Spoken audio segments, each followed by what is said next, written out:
ಮಹಾಮಹಿಮನಾಗಿರುವಂತ ಬೇಡಿದವರಿಗೆ ಬೇಡಿದ ಇಷ್ಟಾರ್ಥವನ್ನ ಕರುಣಿಸಿರುವಂತ ಎರಡನೇ ಶ್ರೀಶೈಲ ಮಲ್ಲಿಕಾರ್ಜುನ ಮಹಾಸ್ವಾಮಿಯ ಸನ್ನಿಧಾನದಲ್ಲಿ ಭಕ್ತಿಯಿಂದ ದೀರ್ಘದಂಡೋತ್ ಭಕ್ತಿಯ ಪ್ರಣಾಮಗಳನ್ನ ಸಮರ್ಪಣೆಗೈದು ಎರಡನೇ ಶ್ರೀಶೈಲ ಮಲ್ಲಿಕಾರ್ಜುನ ಮಹಾಸ್ವಾಮಿಯ ಸನ್ನಿಧಾನದಲ್ಲಿ ಸಾಗಿ ಬರುವಂತ ಶ್ರೀ ಗುರು ಲಚ್ಚಾಣ ಸಿದ್ಧಲಿಂಗೇಶ್ವರರ ಪುರಾಣವನ್ನ ಭಕ್ತಿಯಿಂದ ಮಸ್ತಕದ ಮೇಲೆ ಹೊತ್ತುಕೊಂಡು ಈ ಕಾರ್ಯಕ್ರಮದಲ್ಲಿ ವೇದಿಕೆ ಮೇಲೆ ಉಪಸ್ಥಿತರಿರುವಂತ ಶ್ರೀ ವೇದಮೂರ್ತಿ ಕೈಲಾಸಯ್ಯ ಹಿರೇಮಠ ಸ್ವಾಮಿಗಳವರಲ್ಲಿಯೂ ಕೂಡ ಭಕ್ತಿಯಿಂದ ನಮಸ್ಕರಿಸಿ ನಮಗೆ ಸಂಗೀತ ಸುಧೆಯನ್ನ ಉಣಬಡಿಸುತ್ತಲಿರುವಂತ ಆಕಾಶವಾಣಿ ಕಲಾವಿದರಾಗಿರುವಂತ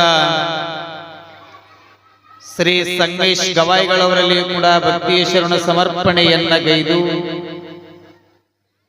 ನಾಬಲ ತಾಬಲ ಅನ್ನುವ ಹಾಗೆ ತಬಲ ಚತುರರಾಗಿರುವಂತ ಶ್ರೀ ಪಂಚಾಕ್ಷರಿ ಯಲಬುರ್ಗಾ ಅವರಲ್ಲಿಯೂ ಕೂಡ ಭಕ್ತಿಯ ಶರಣ ಸಮರ್ಪಣೆಯನ್ನ ಗೈದು ನಿತ್ಯ ಪದ್ಧತಿಗನುಗುಣವಾಗಿ ನಂದಿಯ ರೂಪದೊಳಗೆ ಪುರಾಣವನ್ನ ಆಲಿಸುತ್ತಿರುವಂತ ಹಿರೇಮಠದ ಜಂಗಮಾಮೂರ್ತಿಗಳಲ್ಲಿ ನಮಸ್ಕರಿಸಿ ಅವರಿವರೆನ್ನದೇ ಸಮಸ್ತ ಗೌರ್ಕೆ ಗ್ರಾಮದ ಗುರು ಹಿರಿಯರೇ, ಸುತ್ತಮುತ್ತಲಿನ ಗ್ರಾಮದಿಂದ ಆಗಮಿಸಿರುವಂತ ಗುರು ಹಿರಿಯರೇ, ತಾಯಂದಿರೇ, ಮುದ್ದು ಮಕ್ಕಳೇ, ನಿಮ್ಮೆಲ್ಲರ ಅಂತರಾತ್ಮದಲ್ಲಿ ಒಳೆಯುವಂತ ಚಿಜ್ಯೋತಿ ಪರಮಾತ್ಮನಿಗೆ ಶರಣು ಶರಣಾರ್ಥಿ, ಶರಣು ಶರಣಾರ್ಥಿ.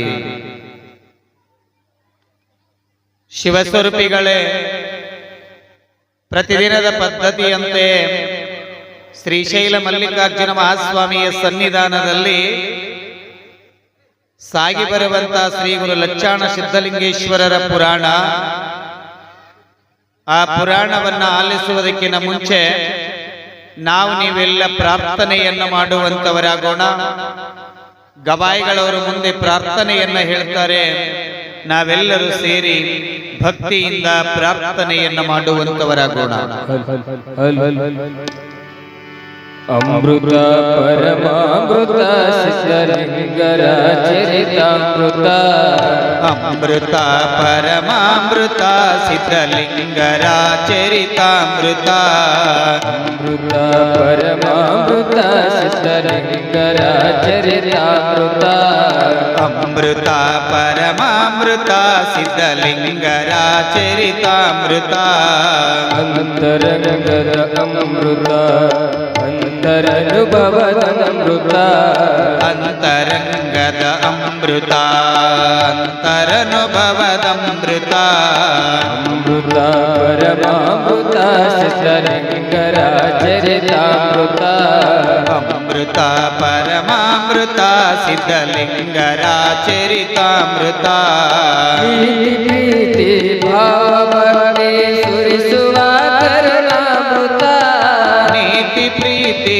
ಭಾವ ಭಕ್ತಿ ಸುರಿಸುವ ಕರುಣಾಮೃತ, ನೀತಿ ಪ್ರೀತಿ ಭಾವ ಭಕ್ತಿ ಸುರಿಸುವ ಕರುಣಾಮೃತ, ನೀತಿ ಪ್ರೀತಿ ಭಾವ ಭಕ್ತಿ ಸುರಿಸುವ ಕರುಣಾಮೃತ, ನ್ಯಾಯನಿಷ್ಠೆ ಸೌಮ್ಯದಾಯಕ ನ್ಯಾಯನಿಷ್ಠೆ ಸೌಮ್ಯದಾಯಕ ಕಲಿಸುವ ಜೀವಾಮೃತ, ಅಮೃತ ಪರಮಾಮೃತ ಸಿದ್ಧಲಿಂಗರ ಚರಿತಾಮೃತ, ಅಮೃತ ಪರಮಾಮೃತ ಸಿದ್ಧಲಿಂಗರ ಚರಿತಾಮೃತ, ಸಾವು ನೋವಿಗೆ ದಾರಿ ತೋರಿವ ನಿತ್ಯ ನೂತನಮೃತ, ಸಾವು ನೋವಿಗೆ ದಾರಿ ತೋರುವ ನಿತ್ಯ ನೂತನದಮೃತ, ಸಾವು ನೋವಿಗೆ ದಾರಿ ತೋರುವ ನಿತ್ಯ ನೂತನಮೃತ,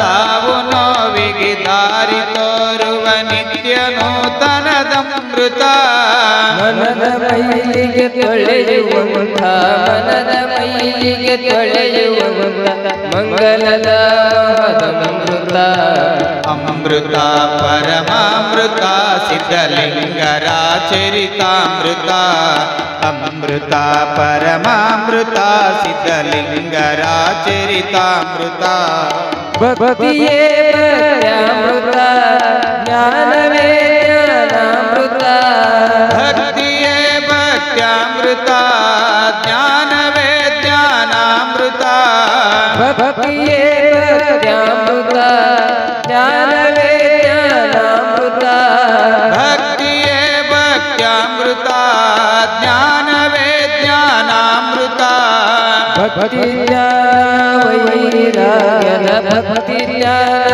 ವೈರಾಗ್ಯದ ಶರಣರ ಚರಿತಾಮೃತ ಅಮೃತ ಪರಮಾಮೃತ ಸಿದ್ಧಲಿಂಗರ ಚರಿತಾಮೃತ ಅಮೃತ ಪರಮಾಮೃತ ಸಿದ್ಧಲಿಂಗರ ಚರಿತಾಮೃತ ಅಷ್ಟವರ್ಣ ಪಂಚಚಾರ ಆರು ಸ್ಥಳಗಳದಮೃತ ಅಷ್ಟವರ್ಣ ಪಂಚಾಚಾರ್ಯ ಆರು ಸ್ಥಳಗಳದಮೃತ ಅಷ್ಟವರ್ಣ ಪಂಚಚಾರ ಆರು ಸ್ಥಳಗಳದಮೃತ ಅಷ್ಟವರ್ಣ ಪಂಚಾಚಾರ್ಯ ಆರು ಸ್ಥಳಗಳದಮೃತ ಶ್ರೇಷ್ಠ ಕಾಯಕ ದಾಸೋಹದ ಶ್ರೇಷ್ಠ ಕಾಯಕ ದಾಸೋಹದ ಕಲಿಸುವ ಜೀವಾಮೃತ ಅಮೃತ ಪರಮಾಮೃತ ಸಿದ್ಧಲಿಂಗರ ಚರಿತಾಮೃತ ಅಮೃತ ಪರಮಾಮೃತ ಸಿದ್ಧಲಿಂಗರ ಚರಿತಾಮೃತ ಸಿದ್ಧಲಿಂಗರ ಚರಿತಾಮೃತ ಸಿದ್ಧಲಿಂಗರ ಚರಿತಾಮೃತ ಶಿವ ಸಾಂಬದೇವ ಪಾರ್ವತೇಶ್ವರ ಮಹಾದೇವ ಸಿದ್ಧಲಿಂಗೇಶ್ವರ ಮಹಾರಾಜ್ ಕಿ ಜೈ हो ಸಂಪಂತ್ರ ಲಚ್ಚಾಣ ಸಿದ್ಧಲಿಂಗೇಶ್ವರ ಮಹಾರಾಜ್ ಕಿ ಜಗದ್ಗುರು पंचाचार्य महाराज की श्री शैल मल्लिकार्जुन महाराज की शिव सांबदेव पार्वतेश्वर हर हर ಶರಣ ಬಂಧುಗಳೇ, ಯವ್ವ ನಿಮಗಾಗಿ ತೊಟ್ಲಕ್ಕೆ ಅವಕಾಶ ಮಾಡಿಕೊಡ್ತೀವಿ. ನೀವ್ಯಾರು ಮಾತಾಡಬೇಡ, ಸುಮ್ಮ ಕುಂತ್ಕೊಳ್ಳಿ. ತಾಯಿಯಂದಿ ಎಷ್ಟು ಮಂದಿ ಪ್ರಾರ್ಥನಾ ಹಾಡಿದ್ರಿ ಹೇಳ್ರಿ, ಚಪ್ಪಾಳಿ ತಟ್ರಿ ನೋಡೋಣ. ಹಾಡಿದಾರಷ್ಟ, ನೀವಷ್ಟ. ಅವ್ರು ಯಾರು ಈ ಕಡೆ ಪ್ರಾರ್ಥನದ ಗಮನದೊಳಗ ಇದ್ದಿಲ್ಲ, ಸೊಮ್ಮ ಬಗಲಾಗ ಮಾತಾಡಕತ್ತೀರಿ. ಸ್ವಲ್ಪ ಬಂದಿರುವುದು ಮಲ್ಲಿಕಾರ್ಜುನನ ಮಹಾಸ್ವಾಮಿಯ ಸನ್ನಿಧಾನದೊಳಗ ಶ್ರೀ ಗುರು ಲಚ್ಚಾಣ ಸಿದ್ಧಲಿಂಗ ಮಹಾರಾಜರ ಪುರಾಣ ಕೇಳುವುದಕ್ಕೆ ತಾ ಬಂದಿರುವುದು ಪವಿತ್ರವಾಗಿರುವಂತ ಕ್ಷೇತ್ರದೊಳಗ ಬಂದೀರಿ. ಆ ಭವಪ್ರಪಂಚದ ಮಾತುಗಳನ್ನ ಬಿಡ್ರಿ, ಶಿವ ಪ್ರಪಂಚದಲ್ಲಿ ತೇಲಾಡುವಂತ ಮಹಾತ್ಮರ ಲೀಲೆಯನ್ನ ತಿಳ್ಕೊಳ್ರಿ. ಏ ತಂಗಿ ಸುಮ್ಮಿರ, ಹಾ ಇಂದು ಹೋಗ್ಬೇಕಾತ ನೋಡ್. ಹಾ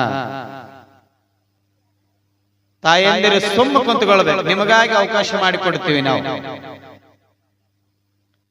ಇಷ್ಟ ತನಕ ನೀವೆಲ್ಲ ಅಮೃತ ಪರಮಾಮೃತ ಸಿದ್ಧಲಿಂಗರ ಚರಿತಾಮೃತ ಅಂತಕ್ಕಂತಹ ಪ್ರಾರ್ಥನೆಯನ್ನ ಮಾಡಬೇಕು ಅಂತ ನಿತ್ಯ ನಾನು ನಿಮಗೆ ಹೇಳ್ತೇನೆ. ಸುಮ್ಮ ಮಾತ ಕಡಿಮೆ ಆಗಬೇಕ. ಮಹಾತ್ಮರ ಪ್ರಾರ್ಥನೆ ನಿಮ್ಮ ನಾಮಸ್ಮರಣೆಯೊಳಗ ಕೊಂಡಾಡಬೇಕು. ಮುತ್ಯಾರ ಪ್ರಾರ್ಥನಾ ಮಾಡೋದ್ರಿಂದ ಏನು ಲಾಭದ ರೀ? ಶಿವನಾಮ ಸ್ಮರಣೆ ಮಾಡೋದರಿಂದ ಏನು ಲಾಭದ? ನಿಮ್ಮ ಚಂಚಲವ ಎಮ್ಮ ಅಯ್ಯಯ್ಯವ್ವ ಮಾತಾಡ, ಮೈಕ್ ಕೊಡ್ರಿ ಅವ್ರಿಗೆ. ಬಂದಿರಿ ಅವ್ವ? ಅಡಿಗೆ ಮಾಡ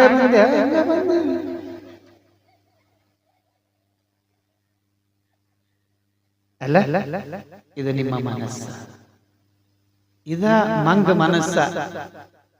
ಈ ಮಂಗ ಮನಸ್ಸು ಕಟ್ಟೋದಕ್ಕನ ಒಂದಿಟ್ಟ ಮಹಾತ್ಮರ ಸನ್ನಿಧಾನದೊಳಗಿರ್ಬೇಕಾಗ್ಯದ. ಅದಾದ ಭವ ಪ್ರಪಂಚ ಐತಿ ಹಂಗ. ನನಗೋದ್ಗಟ್ಲೆ ಚಲವ ನೀ ಬಿಡ್ತೀನಂದ್ರೆ ಬಿಡಂಗಿಲ್ಲ, ಬೆನ್ನ ಹತ್ಯೆ ಅದನ್ನೆಲ್ಲಾ ಮರೆತು ಇಲ್ಲಿ ಬಂದಿದಿ, ಇಲ್ಲರ ಸ್ವಲ್ಪ ಮನಸ್ಸು ಆನಂದ ಇಡಾಕ್ ಬಿಡು. ಯಾಕೆ ಪ್ರಾರ್ಥನೆಯನ್ನು ಮಾಡಬೇಕು? ಶರಣರು ಬಹಳ ಚಂದ ಹೇಳ್ತಾರ, ತನುವು ತನ್ನ ಹೊರೆಯಲ್ಲಿದ್ದರೇನು ಮನ ಹರಿದನ್ನಕ್ಕ. ತನುವು ತನ್ನ ಹೊರೆಯಲ್ಲಿದ್ದರೇನು ಮನ ಹರದನ್ನಕ್ಕ. ಕೆನೆ ಇಲ್ಲದ ಮೊಸರನ್ನ ಕಟೆದರೆ ಒಂದ ಹನಿ ತುಪ್ಪ ಇಲ್ಲ ಕಾಣ ರಾಮನಾಥ. ಹೇಳ್ತಾರಲ್ಲ ಮಹಾತ್ಮರು, ತನುವು ತನ್ನ ಹೊರೆಯಲ್ಲಿದ್ದರೇನು ಮನ ಹರಿದನ್ನಕ್ಕ. ತನು ಅಂದ್ರೆ ಶರೀರ.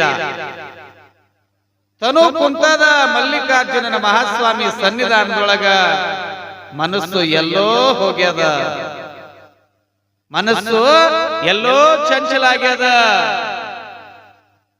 ಯಪ್ಪ ಕುಂತ್ಕೊಡ್ರಿ ತೆಳಗ, ಅಟ್ಟ ಬಂಡಿ ಮೇಲೆ ಯಾಕೆ ಕುಂತ್ಕೊಂಡಿರಿ? ಕುಂದ್ರಿ ತೆಳಗ್ ಬೇಕಾದಾಗ ಅಂಗಳದಲ್ಲ, ಕುಂದ್ರಿ ಕಡೆ. ಅಟ್ಟ್ಯಾಕೆ ಒದ್ದಾಡ್ತೀರಿ? ಮನ ಬಂದಂಗ ಕುಂದ್ರಾಕ ಮಹಾತ್ಮನ ಸನ್ನಿಧಾನದ. ಸ್ವಲ್ಪ ಕುಂತ್ಕೊಳ್ರಿ. ಹಾ ಕುಂತ್ಕೊಳ್ರಿ, ಚಂದ ಕುಂತ್ಕೊಳ್ರಿ. ತನುವು ತನ್ನ ಹೊರೆಯಲ್ಲಿದ್ದರೇನು ಮನ ಹರಿದನ್ನಕ್ಕ. ತನು ಕುಂತದ ಕರೆ, ಮನಸ್ಸು ಎಲ್ಲೋ ಹೋದ್ರ ಉಪಯೋಗ ಇಲ್ಲ. ಹಂಗ ಕೆನೆ ಇಲ್ಲದ ಮೊಸರನ್ನ ಕಟ್ಟಿದ್ರ, ಮನೆಯೊಳಗ ಕೆನೆ ಇಲ್ಲಾರ್ದ ಮೊಸರನ್ನ ಮಜ್ಜಿಗೆ ಮಾಡಾಕ್ ಕತ್ತಿದ್ರ ಅದ್ರಾಗ ಬೆಣ್ಣೆನೂ ಬರಂಗಿಲ್ಲ, ಅದ್ರ ಕಾಸಿದ್ರ ತುಪ್ಪನೂ ಒಂಡಂಗಿಲ್ಲ. ಹಂಗಾಗಬಾರದು. ತನುವಿನ ಕೂಡ ಈ ಮನಸ್ಸು ಇಲ್ಲೇ ಕುಂದಿರಬೇಕು. ಯಾವ ಕೆನೆ ಇದ್ದಾಗ ಮಜ್ಜಿಗೆ ಮಾಡಿದ್ರ ತುಪ್ಪ ಹೊಂಡತದಲ್ಲ, ಹಂಗ ಮನಸ್ಸಿದ್ದಾಗ ಮಹಾತ್ಮರ ಲೀಲಾ ಕೇಳಿದ್ರ ಬದುಕು ಪಾವನ ಆಗುತ್ತದ, ಜೀವನ ಆನಂದ ಆಗುತ್ತದ. ಅದಕ್ಕಾಗಿ ಮಹಾತ್ಮರ ಸನ್ನಿಧಾನದೊಳಗ ಇಂಥ ತತ್ವಗಳನ್ನ ತಿಳಿದುಕೊಳ್ಳುವುದು, ಪ್ರಾರ್ಥನಾ ಮಾಡೋದು. ಗಿಡದ ಮ್ಯಾಲೆ ಎರಡು ಮುದ್ದಾದ ಎರಡು ಪಾರಿವಾಳ ಕುಳಿತಿದ್ವಂತ. ಇವ ಎರಡು ಮುದ್ದಾದ ಪಾರಿವಾಳ ಕುಂತ್ಕೊಂಡವ, ಗಿಡದ ಮ್ಯಾಲೆ ಕುಂತ್ಕೊಂಡವ. ಸೃಷ್ಟಿಯ ಸೌಂದರ್ಯದೊಳಗ ಹಣ್ಣು ತಿನ್ನಾಕತ್ತವ, ಗಿಡದ ಮ್ಯಾಲೆ ಕುಂತ್ಕೊಂಡ. ಎರಡು ಪಾರಿವಾಳ ಗಿಡದ ಮೇಲೆ ಕುಂತ್ಕೊಂಡಿದ್ವಲ್ಲ, ಆ ಪಾರಿವಾಳವನ್ನ ನೋಡಿದ ಯಾರು? ಬೇಟೆಯನ್ನ ಆಡಲಿಕ್ಕೆ ಹೋಗಿರುವಂತ ಬೇಟೆಗಾರ. ತನ್ನಲ್ಲಿ ಬಿಲ್ಲು ಬಾಣಗಳನ್ನ ಹಿಡ್ಕೊಂಡಾನ. ಆ ಬೇಟೆಗಾರ ಹಡವಿ ಒಳಗ ಹೊರಟ, ನಾನು ಬೇಟೆಗಾರ ಅದೀನಿ, ಬಿಲ್ಲು ಬಾಣಗಳನ್ನ ತೆಗೆದುಕೊಂಡು ಪಕ್ಷಿಗಳನ್ನ ಕೊಲ್ಲಬೇಕು ಅಂತ ತಾನು ಬೇಟೆಗಾರ ಅಡವಿಗೆ ಹೋದ. ಗಿಡದ ಮ್ಯಾಲೆ ಎರಡು ಪಾರಿವಾಳ ಕುಂತ್ಕೊಂಡವ. ಆ ಎರಡೂ ಪಾರಿವಾಳ ಈ ಬೇಟೆಗಾರನ ದೃಷ್ಟಿಗೆ ಬಿದ್ದು, ಆ ಎರಡೂ ಪಾರಿವಾಳ ಬೇಟೆಗಾರನ ದೃಷ್ಟಿಗೆ ಬಿದ್ದುವು. ಬಿದ್ದ ತಕ್ಷಣ, ಹೋ ಸುಂದರವಾದ ಎರಡು ಪಾರಿವಾಳದ, ಇವನ ಬೇಟೆಯನ್ನ ಆಡಿ ಕೊಲ್ಲಬೇಕು ಅಂತ ಬೇಟೆಗಾರ ತನ್ನ ಬಿಲ್ಲು ಬಾಣಗಳಿಂದ ಆ ಪಕ್ಷಿಗೆ ಗುರಿ ಇಟ್ಟ. ಆಕಾಶದತ್ತ ಮೇಲೆ ಇರುವಂತ, ಮರದ ಮೇಲೆ ಇರುವಂತ ಪಕ್ಷಿಯ ಮೇಲೆ ಅವನ ದೃಷ್ಟಿಯಲ್ಲಿತ್ತು. ಅವನ ದೃಷ್ಟಿ ಮರದ ಮೇಲೆ ಕುಂತಿರುವಂತ ಪಕ್ಷಿಗಳ ಮೇಲೆ ಇತ್ತು. ಅವನ ಗುರಿ ಆ ಪಕ್ಷಿಯನ್ನ ಕೊಲ್ಲಬೇಕು ಅನ್ನುವ ಭಾವದೊಳಗೆ ಇತ್ತು. ಆ ಎರಡು ಪಾರಿವಾಳ ನೋಡಿದವು, ಅಯ್ಯೋ ಬೇಟೆಗಾರ ನಮಗ ಗುರಿ ಇಟ್ಟು ಬಿಲ್ಲು ಬಾಣವನ್ನ ತೆಗೆದುಕೊಂಡು ನಿಂತಾನ, ಬಿಲ್ಲು ಬಾಣಗಳಿಂದ ನಮಗ ಬಿಡ್ತಾನ, ಬಾಣದಿಂದ ಹೊಡೆದ ನನ್ನ ಪ್ರಾಣವನ್ನ ತೆಗಿತಾನ, ಈಗಿಂದೀಗಲೇ ಆರಿ ಹೋಗ್ಬೇಕು. ಯವ್ವ ಬಿಡ್ರಿ ಆ ಮೊಬೈಲ್, ಈಗಿಂದೀಗಲೇ ಹೋಗಬೇಕು ಆರಿ ಅನ್ಕೊಂಡು ಆರ್ಬೇಕು ಅಂತ ಆಕಾಶದ ಕಡೆ ಮುಖ ಮಾಡಿದವು. ಎರಡು ಪಾರಿವಾಳ ಮ್ಯಾಲೆ ಹದ್ದಾಡ್ತಿತ್ತು, ಹದ್ದಾಡ್ತಿತ್ತು. ಆ ಹದ್ದಿನ ದೃಷ್ಟಿ ಎಲ್ಲಿ ಬಿದ್ದಿತ್ತು ಅಂದ್ರ ಗಿಡದ ಮ್ಯಾಲೆ ಕುಂತಿರುವಂತ ಎರಡು ಪಾರಿವಾಳದ ಮ್ಯಾಲೆ ಆ ಹದ್ದಿನ ದೃಷ್ಟಿ ಬಿದ್ದಿತ್ತು. ಆ ಹದ್ದು ಮನಸ್ಸಿನೊಳಗ ಏನಿಟ್ಕೊಂಡದ, ಈ ಎರಡು ಪಾರಿವಾಳದ ಇವನ ಬಡಿಬೇಕು, ಹಾರವಾಗಿ ತೆಗೆದುಕೊಂಡು ಮ್ಯಾಲೆ ಹಾರಬೇಕಂತ ಮ್ಯಾಲಿರುವಂತ ಹದ್ದ ಆ ಪಾರಿವಾಳದ ಮೇಲೆ ದೃಷ್ಟಿ ಇಟ್ಟಾವ. ಇತ್ತ ನೆಲಕ್ಕೆ ಇಳಿಬೇಕು ಅಂತಂದ್ರೆ ಯಾವ ಬೇಟೆಗಾರ ಬಿಲ್ಲು ಬಾಣಗಳಿಂದ ದೃಷ್ಟಿಯನ್ನ ಇಟ್ಟು ಎರಡು ಪಕ್ಷಿಗಳನ್ನ ಕೊಲ್ಲಬೇಕು ಅಂತ ಈ ಬೇಟೆಗಾರ ನಿಂತಾನ. ಅವು ಎರಡು ಪಾರಿವಾಳಕ್ಕೆ ಖಾತ್ರಿಯ ನಮ್ಮ ಸಾವು ಖಚಿತ. ಹಾರಿದ್ರೂ ನಮಗೆ ಸಾವು ಬಿಡುವಂಗಿಲ್ಲ, ತೆಳಗ ಬಿದ್ರೂ ಕೂಡ ಸಾವು ಬಿಡುವಂಗಿಲ್ಲ. ತೆಳಗ ಬೇಟೆಗಾರ ನಿಂತಾನ, ಮ್ಯಾಲೆ ಹದ್ದು ನಿಂತದ. ಪಾರಿವಾಳ ಅನ್ಕೊಂಡು, ಅಯ್ಯೋ ಭಗವಂತ, ಪರಮಾತ್ಮ, ಸೃಷ್ಟಿಕರ್ತ, ಕೊಲ್ಲುವ ನೆನ್ನುವ ಭಾಷೆ ನಿನ್ನದಾದರೆ ಜಗತ್ತಿನೊಳಗ ಎರಡೇ ಭಾಷೆ ಅಂತಾರೆ ಶರಣರು. ಕೊಲ್ಲುವನೆಂಬ ಭಾಷೆ ನಿನ್ನದಾದರೆ ಗೆಲ್ಲುವನೆಂಬ ಭಾಷೆ ಭಕ್ತನದು ಅನ್ನುವ ಹಾಗೆ ಎರಡು ಪಕ್ಷಿಗಳು ತೀರ್ಮಾನ ಮಾಡಿದವು. ನಮಗೆ ಸಾವು ಆರಿದ್ರೂ ಸಾವು ಬಿಡುಗಡೆ ಇಲ್ಲ, ಇಲ್ಲಿ ಕುಂತ್ರೂ ಸಾವು ಬಿಡುಗಡೆ ಇಲ್ಲ ಅಂತ ಎರಡು ಪಕ್ಷಿಗಳು ಭಕ್ತಿಯಿಂದ ಭಗವಂತನ ಪ್ರಾರ್ಥನೆಯನ್ನ ಮಾಡಿದವು. ಏ ಎರಡನೆಯ ಶ್ರೀಶೈಲ ಮಲ್ಲಿಕಾರ್ಜುನ ಮಹಾಸ್ವಾಮಿ, ಹುಟ್ಟಿಸಿದವ ನೀನು, ಬೆಳೆಸಿದವ ನೀನು, ರಕ್ಷಣೆ ಮಾಡಿದವ ನೀನು. ಈ ಕಷ್ಟ ಸಂಕಷ್ಟದಿಂದ ನಮ್ಮನ್ನ ದೂರ ಮಾಡೋನು ನೀನೇ, ಕಷ್ಟಕ್ಕೆ ಈಡುಪಡಿಸುವವನು ನೀನೇ. ನಿರ್ಮಲವಾದ ಮನಸ್ಸಿನಿಂದ ಭಕ್ತಿಯಿಂದ ಪ್ರಾರ್ಥನೆಯನ್ನ ಮಾಡ್ತಾವ. ಹೇ ಭಗವಂತ ಮಲ್ಲಿಕಾರ್ಜುನ, ಹೇಗಾದರೂ ಮಾಡಿ ನಮ್ಮನ್ನ ರಕ್ಷಿಸೋ ಅಂತ ಎರಡು ಪಾರಿವಾಳ ಗಿಡದ ಮೇಲೆ ಕುಂತಿರುವಂತಾವು ಭಗವಂತನ ಪ್ರಾರ್ಥನೆಯನ್ನ ನಿಷ್ಕಲ್ಮಶ ಮನಸ್ಸಿನಿಂದ ಮಾಡಾಕತ್ಯಾವ. ನಿಷ್ಕಲ್ಮಶ ಮನಸ್ಸಿನಿಂದ ಪ್ರಾರ್ಥನೆಯನ್ನ ಮಾಡಲಿಕ್ಕತ್ತಿದವಲ್ಲ, ಆ ಪ್ರಾರ್ಥನೆಯ ಕೂಗ ಮಲ್ಲಿಕಾರ್ಜುನ ಮಹಾಸ್ವಾಮಿಗೆ ಕೇಳಿತ್ತು.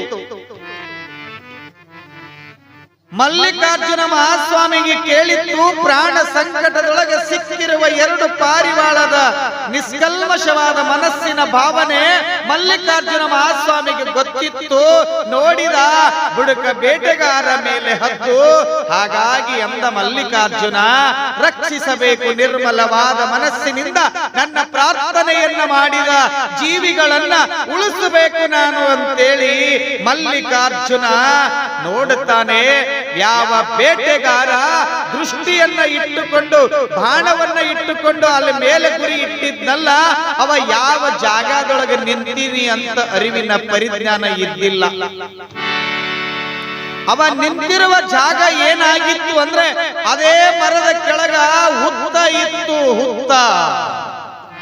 ಹುತ್ತಿನೊಳಗಿನಿಂದ ನಾಗರ ಹಾವೊಂದು ಎದ್ದು ಬಂದು ಯಾವ ಬೇಟೆಗಾರ ಗುರಿ ಇಟ್ಟಿದ್ನಲ್ಲ, ಆ ಬಾಣ ಬಿಲ್ಲುಗಳನ್ನ ತೆಗೆದುಕೊಂಡು ನಿಂತಿದ್ನಲ್ಲ, ಆ ಬೇಟೆಗಾರನ ಕಾಲಿಗೆ ಹುತ್ತಿನಿಂದ ಎದ್ದು ಬಂದು ಹಾವೊಂದ ಕಚ್ಚುತ್ತದ ಬೇಟೆಗಾರನಿಗೆ. ಯಾವಾಗ ಬೇಟೆಗಾರನಿಗೆ ಕಚ್ಚಿದ ತಕ್ಷಣ ಅಯ್ಯೋ ಅಂತೇಳಿ ಮೇಲಿರುವ ದೃಷ್ಟಿಯನ್ನ ಸ್ವಲ್ಪ ಬದಲಾಯಿಸಿ ಕೆಳಗೆ ನೋಡಿದ. ಹಾವು ಕಚ್ಚಿತ್ತು, ಕೈಯೊಳಗಿನ ಬಾಣ ತಪ್ಪಿತ್ತು, ಪಕ್ಷಿಗೆ ಬೀಳುವ ಬಾಣ ಹಾರಿ ಹೋಗಿ ಮೇಲೆ ಹಾರಾಡುವಂತ ಹದ್ದಿಗೆ ಬಡದಿತ್ತು ಬಾಣ. ಹದ್ದು ಸತ್ತು ನೆಲಕ್ಕೆ ಬಿದ್ದಿತ್ತು, ಪಕ್ಷಿಗಳ ಪ್ರಾಣ ಉಳಿದಿತ್ತು. ಪಕ್ಷಿಗಳ ಪ್ರಾಣ ಉಳಿದಿತ್ತು. ಯಾಕೆ ಉಳಿಸಿದ ಮಲ್ಲಿಕಾರ್ಜುನ ಮಹಾಸ್ವಾಮಿ ಅಂದ್ರ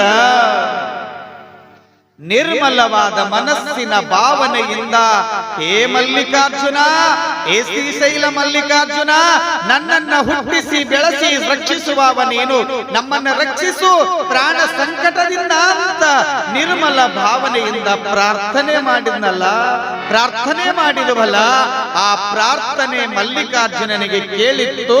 ಪ್ರಾಣ ಸಂಕಟದಿಂದ ಪಾರು ಮಾಡಿದ ಮಲ್ಲಿಕಾರ್ಜುನ ಸ್ವಾಮಿ. ಮಲ್ಲಿಕಾರ್ಜುನ ನೀ ಕಾಯ ಹರಿಯೇ ಹೌದು ನಾ ಸಾಯ ಹೊತ್ತಿಗೆ ನೀ ಕಾಯ ಯಾರಿಗೆ ಯಾರು ಎರಡಿನ ಸಂಸಾರ ಯಾರಿಗೆ ಯಾರು ಎರಡಿನ ಸಂಸಾರ ಯಾರಿಗೆ ಯಾರು ಎರಡಿನ ಸಂಸಾರ ಯಾರಿಗೆ ಯಾರು ಎರಡಿನ ಸಂಸಾರ ನೀರಲ್ಲ ಕಂಡೆ ನಿಜವಲ್ಲ ಹರಿಯೇ ನೀರಲ್ಲ ಕಂಡೆ ನಿಜವಲ್ಲ ಹರಿಯೇ ಯಾರಿಗೆ ಯಾರು ಎರಡಿನ ಸಂಸಾರ ಯಾರಿಗೆ ಯಾರು ಎರಡಿನ ಸಂಸಾರ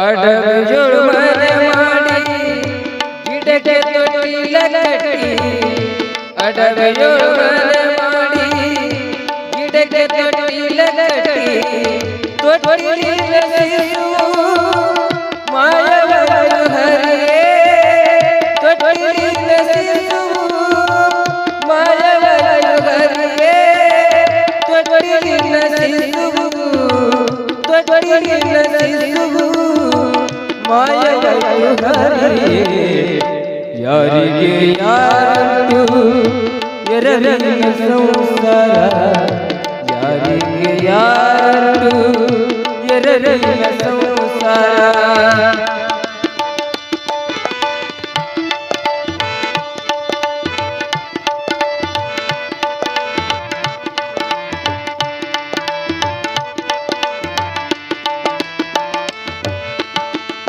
ಬಾಯಾರಿತು ಎಂದು ಬಾವಿಗೆ ಹೋದೆ ಬಾಯಾರಿತು ಎಂದು ಬಾವಿಗೆ ಹೋದೆ ಬಾವಿಯಲ್ಲಿ ಜಲವತಿ ಬರಿದು ಹರಿಯೇ ಬಾವಿಯಲ್ಲಿ ಜಲವತಿ ಬರಿದು ಹರಿಯೇ ಬಾವಿಯಲ್ಲಿ ಜಲವತಿ ಬಾವಿಯಲ್ಲಿ ಜಲವತಿ ಬರಿದು ಯಾರಿಗೆ ಯಾರು ಎರಡಿನ ಸಂಸಾರ ಯಾರಿಗೆ ಯಾರು ಎರಡಿನ ಸಂಸಾರ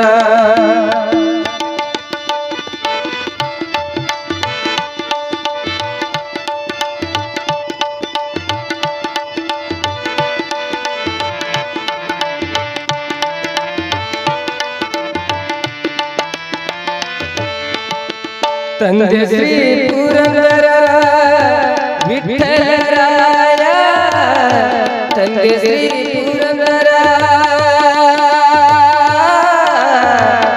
ವಿಠಲ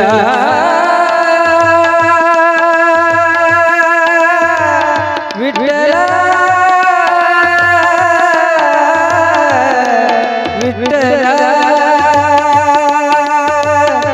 ತಂದೆ ಶ್ರೀ ಪುರಂದರ ವಿಠಲರಾಯ ತಂದೆ ಶ್ರೀ ಪುರಂದರ ವಿಠಲರಾಯ ನಾ ಸಾಯುವವರೆಗೆ ನೀ ಕಾಯುವವರೆಗೆ ನಾ ಸಾಯುವವರೆಗೆ ನೀ ಕಾಯುವವರೆಗೆ ನಾ ಸಾಯುವವರೆಗೆ ನಾ ಸಾಯುವವರೆಗೆ ನೀ ಕಾಯುವವರೆಗೆ ಯಾರಿಗೆ ಯಾರು ಎರಡಿನ ಸಂಸಾರ ಯಾರಿಗೆ ಯಾರು ಎರಡಿನ ಸಂಸಾರ ನೀರನೇ ನಿಜವಲ್ಲ ಹರಿಯೇ ನೀರನೇ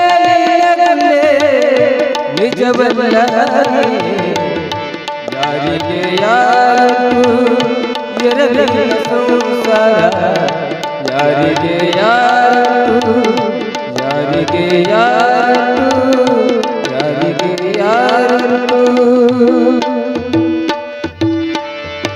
ಶಿವ ಸಂದೇವ ಪರಮೇಶ್ವರ ಮಹಾದೇವ. ಇಷ್ಟು ಚಂದ ಪದ ಹಾಡಿದ್ರು ಚಪ್ಪಾಳಿ ತಟ್ಟಲಾರ್ದವ್ರು ಮಹಾರಾಜಿಕಿ.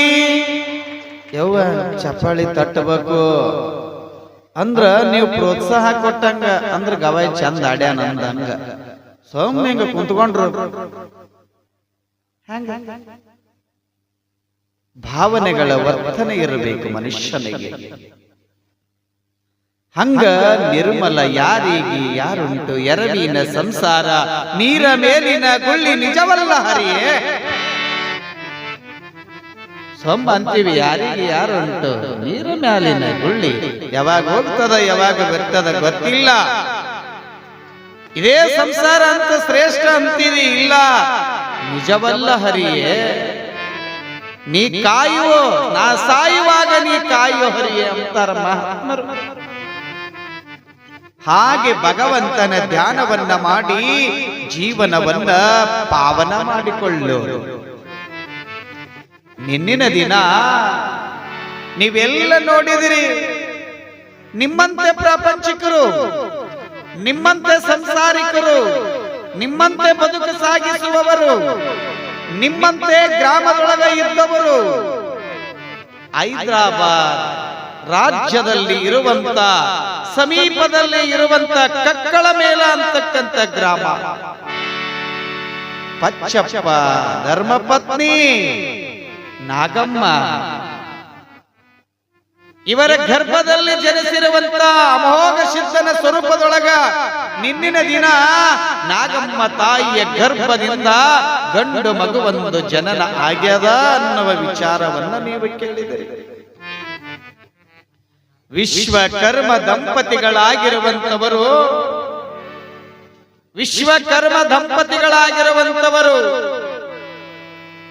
ಯಾವ ಊರಿನ ರೈತರ ಕುಂಟಿ ಕೂರಿಗೆಯನ್ನ ಆಸುತ್ತ ಬಡಿಗಿತನ ಮಾಡುವವರು, ಪಂಚಾಳರ ಮನೆತನದವರು, ಪಂಚ ಕಾರ್ಯದೊಳಗೆ ನಿಂತಿರುವವರು, ಹಾಗೆ ಬಡಿಗಿತನ ಮಾಡಿಕೊಂತ ಕಾಯಕ ಮಾಡುತ್ತಿರುವಂತಹ ಪಚ್ಚಪ್ಪ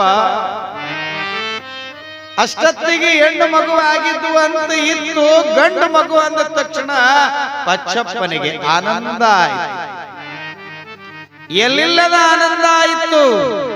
ಯಾವ ಯೋಗಿ ಪುರುಷ ತನ್ನ ಜೋಳಿಗೆಯಿಂದ ಭಸ್ಮ ಉತ್ತುತ್ತಿಯನ್ನ ಕೊಟ್ಟು ಆಶೀರ್ವಾದ ಮಾಡಿದ್ದಲ್ಲ, ಅದರ ಫಲವೇ ಅಮೋಘ ಸಿದ್ಧನ ಸ್ವರೂಪದೊಳಗ ಯಾವ ನಾಗಮ್ಮ ತಾಯಿಯ ಗರ್ಭ ಸಂಜಾತನಾಗಿ ಜನಿಸಿದ್ದ ಗಂಡು ಮಗು ಜನನ ಆಗಿತ್ತು.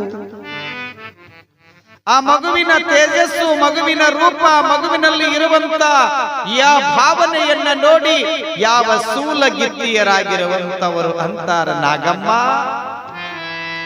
ಎಂತ ಪುತ್ರ ರತ್ನನಿಗೆ ಜನ್ಮವನ್ನ ನೀಡಿ ಆ ತಾಯಿ.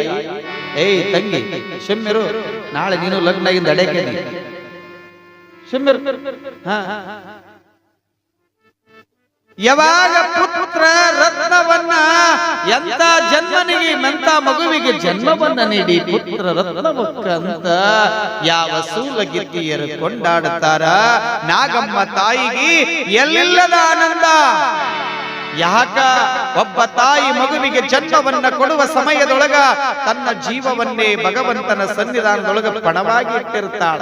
ನೋಡಿರೇ ನೀವು, ಅಡಿಯುವಂತ ಹೆಣ್ಣು ಮಗಳು ಅಂತಾಳ, ಹೇ ಭಗವಂತ, ಹೇ ಪರಮಾತ್ಮ, ಹೇ ಮಲ್ಲಿಕಾರ್ಜುನ, ಸಾಕು ನನಗೆ ಮಕ್ಕಳ ಬೇಡವೇ ಬೇಡ, ಸಾಕಪ್ಪ ಸಾಕು, ಈ ಕೊಟ್ಟಿರುವಂತ ಈ ಬಂಗಾರದ ಗಟ್ಟಿಯನ್ನ ತ್ರಾಸಾಗಲಾರದಂಗೆ ನೆಲಕ್ಕಿಳಿಸಿ ಬಿಡು, ಸಾಕು, ಇನ್ನೊಂದು ಸಾರೆ ಅಲ್ಲ, ನನಗ ಮಕ್ಕಳೇ ಬೇಡ, ಮಲ್ಲಿಕಾರ್ಜುನ ಅಂತಿರ್ತಾಳ ಅಡಿಯುವ ನೋವಿನೊಳಗ. ಆ ಮಗುವಿಗೆ ಜನ್ಮವನ್ನ ನೀಡುವ ಸಮಯದೊಳಗ ಸಾಕ ಅಂದಾಳ ಬಿಡು ಅಂತೇಳಿ ಗುಡಿಯಲ್ಲಿರುವಂತ ಮಲ್ಲಿಕಾರ್ಜುನ ಸ್ವಾಮಿ ತ್ರಾಸಾಗಲಾರದಂಗ ಜನನ ಮಾಡಿಬಿಟ್ಟ. ಸೂಲಗಿತ್ತಿಯರಂದ್ರು ಹೆಣ್ಣು ಗಂಡು ಅಂದ ತಕ್ಷಣ ಅಯ್ಯ ಅಯ್ಯ ಮಲ್ಲಿಕಾರ್ಜುನ ಮುಂದನ್ನದ್ರಾಗ ಇನ್ನ ಒಂದು ಗಂಡು ಕೂಸು ಕೊಟ್ಬಿಡಿ ಅಪ್ಪ ಅಂತ ಬೇಡ್ಕೊಂತಿದ್ಲು ಅಂತ ಹೆಣ್ಮಗಳು. ಹೇಳುವ ವಿಚಾರ ಅಂದ್ರೆ ಏನು? ಯಾವಾಗ ತ್ರಾಸ ಇದ್ದಾಗ ಸಾಕು ಅಂತೀವಿ, ಯಾವಾಗ ಭಗವಂತ ಕಣ್ಣು ತೆರೆದ ಅಂದ್ರ ಮತ್ತೊಂದು ಮಗುವಿಗೆ ಜನ್ಮ ನೀಡಾಕ ಆಶೀರ್ವಾದ ಮಾಡು ಅಂತ ಬೇಡುತ್ತೀವೆಲ್ಲ. ಹಂಗ ಯಾವ ನಾಗಮ್ಮ ತಾಯಿಗೆ ಯಾವ ನೋವುಗಳಿಲ್ಲಾರದೆ ಸದಾ ಭಗವಂತನ ಚಿಂತನೆಯಲ್ಲಿರುವಂತ ನಾಗಮ್ಮ ತಾಯಿಗೆ ಗಂಡು ಮಗುವಿನ ಜನ್ಮ ನೀಡಿದ್ದಳು. ಪಚ್ಚಪ್ಪಗೆ ವಿಷಯ ಗೊತ್ತಾತು. ಆನಂದದಿಂದ ಗುಡಿ ಗುಂಡಾರಗಳಿಗೆ ದೀಪೋತ್ಸವವನ್ನ ಮಾಡಿದ. ವೈಭವದ ಭಾವದೊಳಗೆ ತೊಡಗಿದ. ಅವಾಗ ಪಚ್ಚಪ್ಪ ಅಂತಾನ, ಮಗುವಿನೊಳಗ ರೂಪ ಲಾವಣ್ಯವನ್ನ ನೋಡಿರುವಾಗ ಎಲ್ಲಾರು ಬರ್ತಾರ, ನೋಡ್ತಾರ. ಆನಂದ ಬಾಳ ದಿನಕ್ಕೆ ಗಂಡು ಮಗುವಿಗೆ ಜನ್ಮ ನೀಡಾಳ ನಾಗಮ್ಮ ನಾಗಮ್ಮ ನಾಗಮ್ಮ ಅನ್ಕೋಂತ ಇವರವರಿಗೆಲ್ಲಾರಿಗೆ ಗೊತ್ತಾಯ್ತು. ಹೀಗೆ 3-4 ದಿನದೊಳಗೆ ಇರುವಾಗಲೇ ಹುಟ್ಟುವಾಗಲೇ ಲೀಲೆಯನ್ನ ಮಾಡಿ ತೋರಿಸಿರುವಂತ ಯತಿ ಯಾರಾದರೂ ಇದ್ರ ಅದು ಸಿದ್ಧಲಿಂಗ ಮಹಾರಾಜ ಶಿವಯೋಗಿ ಎನ್ನುವುದನ್ನು ನೆನಪಿಸಬೇಕು. ಇನ್ನೂ ಹೆಸರೇ ಇಟ್ಟಿಲ್ಲ. ಅಮೋಘ ಸಿದ್ಧನ ಸ್ವರೂಪದೊಳಗೆ ಧರಣಿಯೊಳಗಿರುವಂತಹ ಮಹಾಮಹಿಮಾ ಪುರುಷ 4-5 ದಿನದ ಕೂಸು ಬಾಣತಿಯಾಗಿರುವಂತ ನಾಗಮ್ಮ ವರಸಿನ ಮೇಲೆ ಕೂಸನ್ನ ಹಾಕಿಕೊಂಡು ಬಗಲೊಳಗ ಮಲಗೊಂಡ. ರಾತ್ರಿಯ ಸಮಯ 10-11ರ ಸಮಯದೊಳಗ ಎಚ್ಚರಾಗಿ ಅದ ಮಲ್ಕೊಂಡಿರುವಂತ ನಾಗಮ್ಮನಿಗೆ ಬಗಲೊಳಗ ಕೂಸು ನೋಡುತ್ತಾಳ, ಬಗಲೊಳಗ ಕೂಸಿಲ್ಲ. ತಟ್ಟನೆ ಎದ್ದು ಕುಂತಳು, ಗಾಬರಿ ಆಗುತ್ತಾಳ, ಅತ್ತಿತ್ತ ನೋಡುತ್ತಾಳ, ಬಗಲೊಳಗ ಕೂಸಿಲ್ಲ. 4-5 ದಿನದೊಳಗ ಅತ್ತಿತ್ತ ನೋಡಿದಳು, ಬಗಲೊಳಗ ಕೂಸಿಲ್ಲ.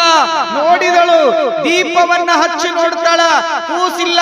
ಚಿಟ್ಟನೆ ಚೀರ್ತಾಳ ನಾಗಮ್ಮ, ಅಯ್ಯೋ ನನ್ನ ಕೂಸು ಇಲ್ಲ ನನ್ನ ಬಗಲಲ್ಲಿ, ಎಲ್ಲ ಐತಿ ಅಂತ ಆ ನಾಗಮ್ಮ ಚೀರಾಕತ್ತಿದಳು, ರೋದನೆ ಮಾಡಾಕತ್ತಿದಳು.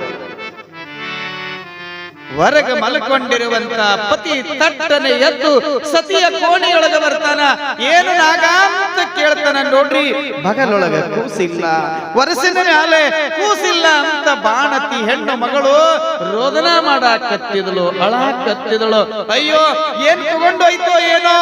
ಹೆಣ್ಣು ಮಕ್ಕಳಿಗೆ ಗೊತ್ತು, ಎಲ್ಲಿ ಬೆಕ್ಕ ಹೊರ್ಕೊಂಡೋತು, ನಾಯಿ ಹೊರ್ಕೊಂಡೋತು, ಬಹಳ ಚಂದ ಕಾಯ್ತಿರ್ತಾರ ಅವ್ರು ನಮ್ಮನ್ನ. ಹಡದ ತಾಯಿ ಮಗು ದೊಡ್ಡವಾಗಲಿ ತನಕ ಬಹಳ ಚಂದ ಕಾಯ್ತಿರ್ತಾರ. ಕಣ್ಣು ತುಂಬ ನಿದ್ದಿಗೆಟ್ಟ ಅನೇಕ ತ್ರಾಸ ಪಟ್ಟ ಇಷ್ಟೆಲ್ಲ ಕಾಯ್ಬೇಕಂದ್ರ ಹಡದವನ ಋಣ ಮೀರ್ಸಕ್ ಆಗೋದಿಲ್ಲ ಯವ್ವ, ಮೀರ್ಸಕ್ ಆಗೋದಿಲ್ಲ. ಅಂತ ಹಡದವನ ಕರಳ ಬಹಳ ಮಗುವಿನ ನೋಡಾಕತ್ತಾಳ, ರೋದನೆ ಆಗಾಕತ್ಯದ.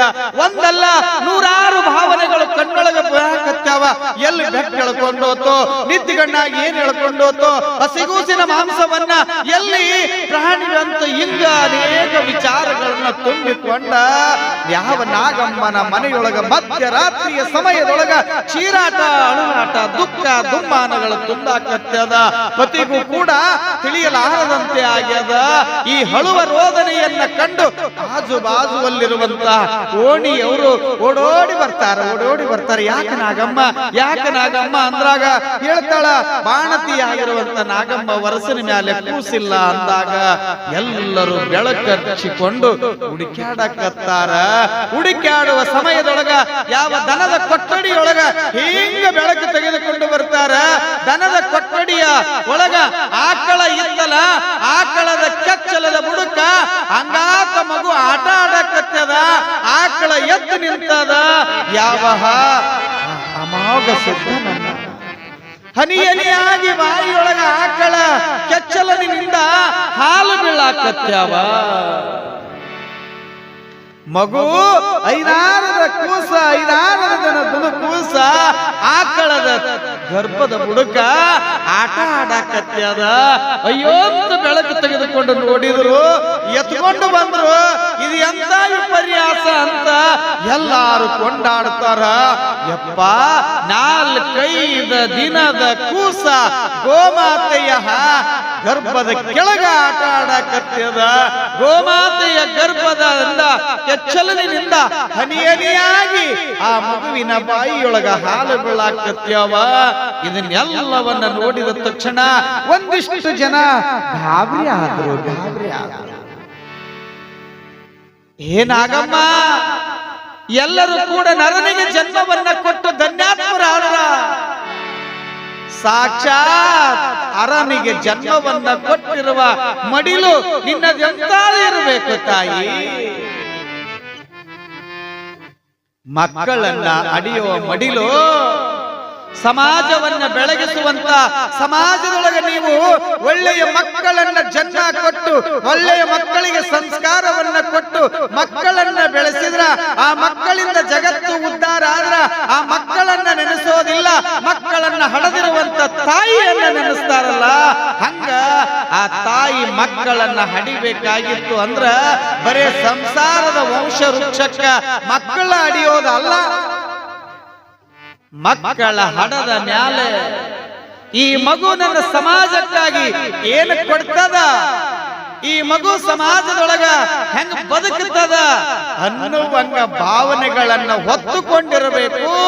ಆ ಮಗುವಿಗೆ ಆ ಭಾವನೆಗಳನ್ನು ಬೆಳೆಸಬೇಕು. ಹಾಗೆ ಇರುವಂತ ನಾಗಮ್ಮ ತಾಯಿ ಮಗುವಿಗೆ ಜನ್ಮವನ್ನ ಕೊಟ್ಟಿದ್ಲಲ್ಲ, ಇವರೆಲ್ಲ ಗಾಬರಿಯಾದ್ರು. ಆಕಳ ಗರ್ಭದೊಳಗಿರುವಂತ ಕೂಸನ್ನ ತೆಗೆದುಕೊಂಡು ಬರ್ತಾರ, ಎತ್ತಾಡಿ ಮತ್ತೆ ವರಸಿನ ಮ್ಯಾಲೆ ಮಲಗಿಸಿಕೊಂಡ ನಾಗಮ್ಮ ತಾಯಿ ನಿತ್ಯ ಜಾಗೃತಳಾಗುತ್ತಾಳ, ಮಗುವಿನನ್ನ ಆಡಿಸ್ತಾಳ. ಹೀಗೆ 2-3 ದಿನ ಹೋಗೋದ್ರೊಳಗಾಗಿ, ಒಂದು ದಿನ ಅಲ್ಲ ನಾಮಕರಣ ಆಗೋದ್ರೊಳಗಾಗಿ 3-4 ಸಲ ವರ್ಷದ ಮೇಲೆ ಮಗು ಇರುತ್ತಿದ್ದಿಲ್ಲ. ಆಕಳದ ಗರ್ಭದ ಕೆಳಗನೆ ಮಗು ಆಟ ಆಡುತ್ತಿರ್ತದ. ಮಧ್ಯರಾತ್ರಿಯೊಳಗ ಎಚ್ಚೆತ್ತು ನೋಡಿದ್ರ ಅನ್ಕೊಂಡ್ಲು ಹೆಂಗ ಅನ್ಕೊಂಡ್ಲು, ಮಹಾಮಹಿಮ ಯೋಗಿ ಪುರುಷ ಜೋಳಿಗೆಯಿಂದ ಭಸ್ಮ ಉತ್ತುತ್ತಿಯನ್ನ ಕೊಟ್ಟು, ತಾಯಿ ನಿನ್ನ ಮಡಿಲಿನೊಳಗ ಅಮೋಘ ಶುದ್ಧ ಜನಿಸಿ ಬರ್ತಾನ ಅಂತ ಹೇಳಿ ಜಂಗಮನ ಆಶೀರ್ವಾದದ ಫಲವಾಗಿ ಈತ ಸಾಮಾನ್ಯನಲ್ಲ, ಸಿದ್ಧಿ ಪುರುಷ ಈತ ಅಂತೇಳಿ ಯಾವಾಗಲೂ ಕೂಡ ಮಗುವಿನನ್ನ ಕರ್ಕೊಂಡು ಬಂದು ವರಸಿನ ಮೇಲೆ ಹಾಕಿ ಕೊಟ್ಟಳು. ಹಾಕಿದ ತಕ್ಷಣ ಯಾವ ಪಚ್ಚಪ್ಪ ವಿಶ್ವಕರ್ಮ ಪದ್ಧತಿಗನುಗುಣವಾಗಿ ಕುಲಗೋತ್ರದ ಗುರುಗಳ ಹತ್ರ ಹೋಗಿ ಆ ಮಗುವಿಗೆ ಯಾವ ರೀತಿ ನಾಮಕರಣವನ್ನ ಮಾಡಬೇಕು, ಏನು ಹೆಸರಿಡಬೇಕು ಅನ್ನುವ ಭಾವನೆಯನ್ನ ಯಾವಾಗ ಹೇಳಿದಾಗ 13ನೆಯ ದಿನಕ್ಕ ತೊಟ್ಟಿಲವನ್ನದೊಳಗ ಹಾಕಬೇಕು ಅಂತ ನಿರ್ಣಯ ಮಾಡಿದ ಯಾರು? ಪಚ್ಚಪ್ಪ. 13ನೇ ದಿನಕ್ಕ ಮನೆಯೊಳಗ ತೊಟ್ಟಿಲವನ್ನ ಕಟ್ಟಿ ಜೋಗುಳವನ್ನ ಹಾಡಿ ಮಗುವಿಗೆ ನಾಮಕರಣವನ್ನ ಮಾಡಬೇಕು ಅಂತ ಗುರುಗಳ ಹತ್ರ ಒಳ್ಳೆಯ ಸಮಯವನ್ನ ನೋಡಿ ಆ ಸಮಯಕ್ಕನುಗುಣವಾಗಿ ಮನೆಯನ್ನ ತಳಿರು ತೋರಣಗಳಿಂದ ಅಲಂಕಾರ ಮಾಡಿದ. ಒಳ್ಳೆಯ ತೊಟ್ಟಿಲವನ್ನ ಕಟ್ಟಿ ಶೃಂಗಾರ ಮಾಡಿದ. ಊರಲ್ಲಿ ಇರುವಂತ ಮುತ್ತೈದೆಯರನ್ನ ಕರೆದ, ಊರಲ್ಲಿ ಇರುವಂತ ಗುರಿ ಹಿರಿಯರನ್ನ ಕರೆದ, ಜಂಗಮ ಪುಂಗವರನ್ನ ಕರೆದ, ಬಂಧು ಬಾಂಧವರನ್ನ ಕರೆದ. ಮನೆಯ ಸಂಭ್ರಮದೊಳಗ ಆನಂದದ ವಾತಾವರಣದೊಳಗ ಪಚ್ಚಪ್ಪ ಆನಂದದಿಂದ ತುಂಬಿ ತುಳಿಕೆ ಕತ್ತಿದ. ತೊಟ್ಟಿಲ, ಯಾರ ಮನೆಯೊಳಗ ತೊಟ್ಟಿಲ ಕಟ್ಟಿದ್ರ ತೊಟ್ಟಿಲಕ್ಕೆ ಬೆಲೆ ಬರಬೇಕು ಅಂದ್ರ ಏನಿರ್ಬೇಕು ಆ ತೊಟ್ಟಿಲದೊಳಗಂದ್ರ ತೊಟ್ಟಿಲದೊಳಗ ಕೂಸಿದ್ರ ಚಂದ, ತೊಟ್ಟಿಲದೊಳಗ ಕೂಸಿದ್ರ ಚಂದ, ಅಟ್ಟಿಯೊಳಗ ಹಸು ಇದ್ರ ಚಂದ, ಅಟ್ಟಿಯೊಳಗ ಹಸು ಇದ್ರ ಚಂದ, ಮಠದೊಳಗ ಋಷಿಗಳಿದ್ರ ಚಂದ, ಮಠದೊಳಗ ಮಹಾತ್ಮರಿದ್ರ ಚಂದ, ಊರೊಳಗ ಕೃಷಿಕರಿದ್ರ ಚಂದ, ಊರೊಳಗ ಕೃಷಿಕರಿದ್ರ ಚಂದ.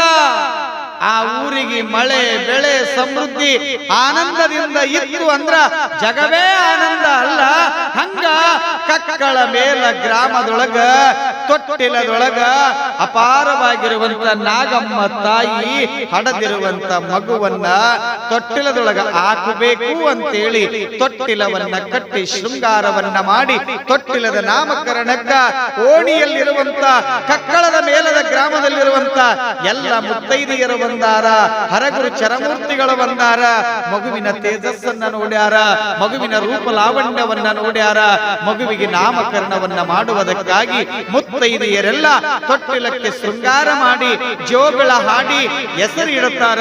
ಹಂಗ ಇವತ್ತಿನ ದಿನ ಯಾವ ಗೌರಿಕೆ ಗ್ರಾಮದೊಳಗ ಸುಕ್ಷೇತ್ರ ಮಲ್ಲಿಕಾರ್ಜುನ ಮಹಾಸ್ವಾಮಿಯ ಸನ್ನಿಧಾನದೊಳಗ ಅಂತ ಮಹಾ ಸಿದ್ಧಲಿಂಗ ಯತಿಗಳವರ ಏನಪ್ಪಾ ಅಂದ್ರೆ ನಾಮಕರಣ ನಡೀತದ.